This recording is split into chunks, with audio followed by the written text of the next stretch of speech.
स्वागत है आप सभी का हमारे चैनल ग्राफिक टुडे में। मैं निकिता गोस्वामी और आज हमारे साथ बातचीत पर मौजूद है डॉक्टर संजय पांडे जी, जो कि एक मीडिया पेशेवर हैं। इन्होंने अपने जीवन के 30 वर्ष अंग्रेजी प्रिंट मीडिया को समर्पित किए हैं। पीटीआई में काम करने के बाद वर्तमान में और डेक्कन हेरल्ड में स्टेट हेड के तौर पर कार्यरत हैं। नमस्कार सर, स्वागत है आपका हमारे स्टूडियो में। तो सर, जैसे कि हमने देखा है कि हमारे पास एक न्यूज़ को साझा करने के लिए आज के वक्त में इतने अन्य माध्यम अवेलेबल हैं, तो इन सब के बीच प्रिंट मीडिया, जो कि हमने देखा है कि सबसे न्यूज़ जो है हमारी सबसे लेट पहुंचती है हम तक प्रिंट के जरिए, जैसे हम कह सकते हैं, तो कैसे लोगों के बीच अपनी पकड़ बनाई हुई है?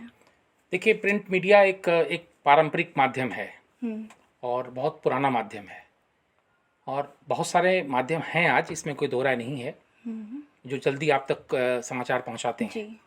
लेकिन प्रिंट मीडिया का उद्देश्य केवल आप तक समाचारों को पहुंचाना नहीं है। आप जब अखबार उठाते हैं सुबह सुबह, तो आपको केवल समाचार ही नहीं मिलते, आपको उसमें आर्टिकल्स मिलते हैं, उसमें संपादकीय मिलते हैं, कई तरह के लेख मिलते हैं। तो 16 पेज के एक अखबार में आपको पूरी दुनिया मिल जाती है और उसको आप कहीं भी कैरी कर सकते हैं। आपको बार बार उसके लिए अपने टेलीफोन को खोलने की ज़रूरत नहीं है, अपने सेलफोन को खोलने की ज़रूरत नहीं है, डेटा खर्च करने की ज़रूरत नहीं है। आपने 4 रुपये खर्च किए हैं, 4 रुपये खर्च करके आपको पूरी दुनिया के समाचार मिल जा रहे हैं। तो जिनको भी समाचारों को विस्तार से पढ़ना है, जिनको समाचारों में वैरायटी देखनी है, जीवन के जो विभिन्न पक्ष हैं, हमारे पास कानून की खबरें हैं, समाज की खबरें हैं, समाज के मुद्दे हैं जिनको अखबार उठाते हैं। संपादक जो हैं वो अपनी कलम के माध्यम से समाज में जागृति पैदा करते हैं, एजुकेट करते हैं, उनको इन्फॉर्म करते हैं, एक पब्लिक ओपिनियन को बनाते हैं। तो इस लिहाज से हमें अखबारों को देखना पड़ेगा। हम अगर केवल ये जान लें कि हमको केवल न्यूज़ की हेडलाइन देखने से हमारा काम चल जाएगा, तो समाचारों को आप पढ़ तो ले रहे हैं, आप जान तो ले रहे हैं, और यही त्रासदी है इस युग की कि हमारे पास सूचनाएं बहुत हैं लेकिन ज्ञान बिल्कुल नहीं है। तो अखबारों से हमको ज्ञान भी प्राप्त होता है। सूचनाएं ज़रूरी हैं लेकिन उनके साथ ज्ञान का होना भी ज़रूरी है। आप सूचनाओं को समझिए कि खबरों के पीछे क्या खबर है, उसके आगे क्या है। तो ये सारा विस्तार से आपको केवल एक ही माध्यम बता सकता है और वो है अखबार। इसलिए प्रिंट माध्यम की कभी भी जो उपयोगिता है वो कम नहीं होगी। हो सकता है कि थोड़ा बहुत नीचे ऊपर हो जाए, लेकिन अगर आप आंकड़ों पर गौर करें तो आपको जानकर आश्चर्य होगा कि जहाँ दुनिया में अखबारों की बिक्री में घटी है, वहीं भारत में अखबारों की बिक्री बढ़ी है। तो ये इस बात का प्रमाण है कि अखबार जो हैं एक बहुत सशक्त माध्यम के रूप में आज भी जीवित हैं और आगे भी रहेंगे। हाँ, आपका आंसर काफ़ी था हमें और हमारे दर्शकों को ये बताने के लिए कि प्रिंट माध्यम आने वाले किसी भी नए माध्यम के ऊपर हावी नहीं हो सकता। तो सर, हमने देखा है कि आपने अलग अलग तरीके की रिपोर्टिंग भी की है और आपकी रुचि लेजिस्लेटिव और जुडिशियल रिपोर्टिंग में भी रही है। तो आप हमारे दर्शकों को बताएं कि ऐसी विशेष तरह की रिपोर्टिंग के दौरान किन चीज़ों का आपने ध्यान रखा, या फिर ऐसी कोई चुनौती जिससे आप साझा हुए, तो आप हमारे दर्शकों के साथ साझा करें। देखिए, रिपोर्टिंग के अपने चैलेंजेस हैं, अपनी चुनौतियाँ हैं और कुछ नियमों का आपको पालन करना पड़ता है। एक पत्रकार के रूप में आपको कोई विशेष अधिकार नहीं मिले हैं। हम ये मान लेते हैं कि हम पत्रकार हैं तो हमारे पास अधिकार हैं। कानून पत्रकारों को कोई विशेष अधिकार नहीं देता।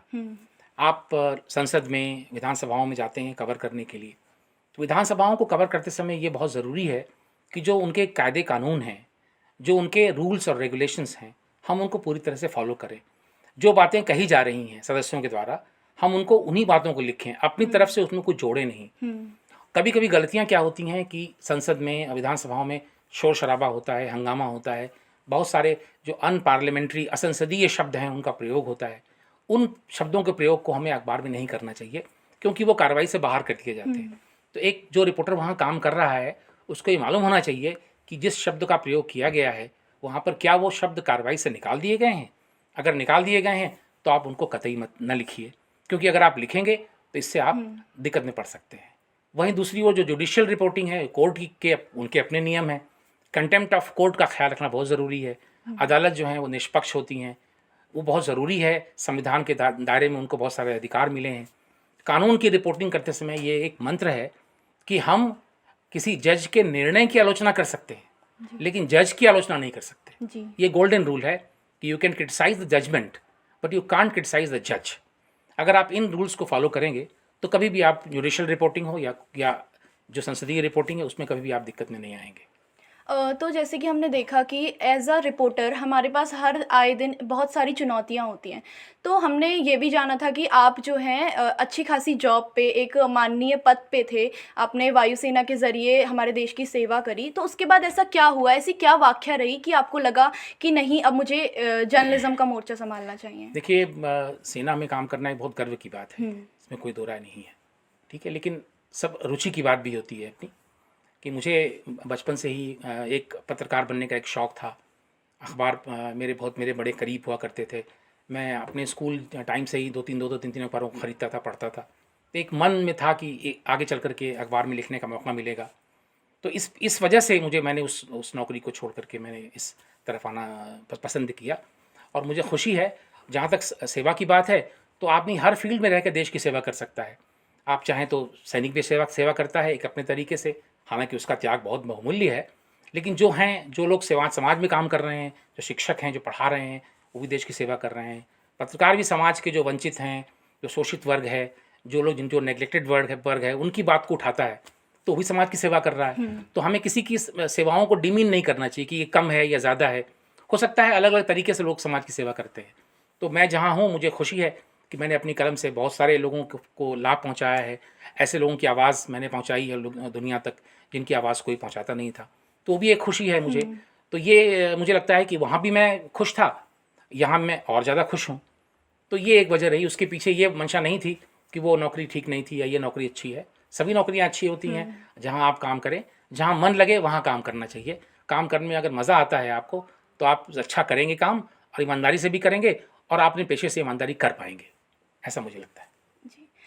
जैसे कि हमने देखा कि आप एक ऑलराउंडर रहे हैं, मतलब जैसे हम देखें तो वायुसेना, फिर उसके बाद आप मूक में एज अ रिसोर्स पर्सन भी रहे हैं, उसके अलावा आप एक लेक्चरार रहे हैं लखनऊ यूनिवर्सिटी में, और पत्रकारिता में तो हम सभी आपको जानते हैं। तो इन सारी चीज़ों के बाद, इतना एक्सपीरियंस होने के बाद, आप हमारे दर्शकों के साथ और भावी पत्रकारों के साथ ऐसा कुछ साझा करना चाहेंगे कि मतलब कोई ऐसा टफ मोमेंट था जो आपने बहुत ज़्यादा ओवरकम किया, या फिर कुछ ऐसा अच्छा यादगार लम्हा? देखिए, मैंने अपने 30 साल के करियर में बहुत सारे मैंने घटनाओं को कवर किया। मुझे लगता है कि सबसे ज़्यादा जो चैलेंजिंग काम रहता है, हालांकि सारी रिपोर्टिंग चैलेंजिंग ही है, लेकिन जब कभी कोई दुर्घटना होती है, ख़ास तौर से मैंने अपने जीवन में, अब तक पत्रकारिता के जीवन में, कम से कम 4 या 5 ट्रेन एक्सीडेंट्स कवर किए हैं, स्पॉट पर जाकर, जहाँ गाड़ियों का एक्सीडेंट हुआ। उसमें एक एक्सीडेंट ऐसा, मुझे एक वाक़या जो मुझे दिल को बहुत स्पर्श किया, जिसने मुझे प्रभावित किया, and it really moved me a lot. वो ये था कि एक फ़तेहपुर एक जगह है उत्तर प्रदेश में, उसके पास एक ट्रेन एक्सीडेंट हुआ था, जिसमें करीब 60-70 लोग वहाँ मारे गए थे। और हम लोगों को, मैं वहाँ कवर करने गया था। तो स्टेशन पर, प्लेटफॉर्म पर मैंने देखा कि वो डेड बॉडीज़ जो हैं वो वाइट कपड़ों से ढकी हुई पूरी प्लेटफॉर्म पर जो है बिछी हुई थी। और एक बच्ची थी, मेरे ख्याल से वो 6 साल की 7 साल की बच्ची रही होगी। वो अपनी मम्मी को पुकार रही थी। एक गरीब बच्ची थी, तो अम्मा अम्मा करके वो पूरे प्लेटफॉर्म पर दौड़ रही थी। और हमने पता किया कि शायद उसकी अम्मा कहीं अगर घायलों में हो तो पता चल जाए। तो मुझे बताया गया कि उसकी माँ और बाप दोनों इस दुर्घटना में मारे गए हैं, और उनकी बॉडीज़ यहीं हैं, ढकी गई हैं, और वो उसको दिखाया नहीं जा रहा है। तो वो एक दृश्य था जिसको देख करके मुझे बहुत ज़्यादा एक तरह से मैं बहुत द्रवित हुआ। वहाँ पर बहुत तकलीफ़ हुई कि एक ऐसे लोग हैं जो ट्रेन में चल रहे हैं, जनरल क्लास में चल रहे हैं, जिनका रिजर्वेशन नहीं है, जिनके बारे में लोगों को पता भी नहीं है कि वो ट्रेन में यात्रा कर भी रहे हैं कि नहीं कर रहे हैं। उनको क्या पैसा मिलेगा, क्या इंश्योरेंस मिलेगा कि नहीं मिलेगा, उस बच्ची का क्या होगा आगे चल कर के, कैसे वो पलेगी, क्या करेगी। इस तरह के कई सारे दृश्य जो हैं वो मुझे लगता है कि ये चैलेंजेस भी हैं रिपोर्ट करने का, और आप कैसे उसको पेश करेंगे दुनिया के सामने, ताकि जो लोग हैं, जो समाज सेवी हैं, वो उस बच्ची के लिए आगे आएँ और उसकी हेल्प करें, उसको अडॉप्ट करें, उसकी पढ़ाई में उसकी मदद करें। तो अगर ऐसा हम कर पाते हैं तो हमें लगता है कि हमने समाज की सेवा की है। और आपके इस 30 साल के करियर में ऐसा कोई यादगार लम्हा जो आप हमारी जनता के साथ शेयर करना चाहें? देखिए, लम्हे तो बहुत सारे यादगार रहते हैं। आप जब काम करते हैं इतने लंबे समय तक, तो चूँकि आप रिपोर्टिंग कर रहे हैं, तो कई तरह के लोगों से मिलते हैं, जहाँ कई खतरे भी होते हैं। आपको लोगों से प्यार भी बहुत मिलता है, धमकियाँ भी मिलती हैं, और आप ईमानदारी से काम करते हैं तो आपको उसका पुरस्कार भी मिलता है।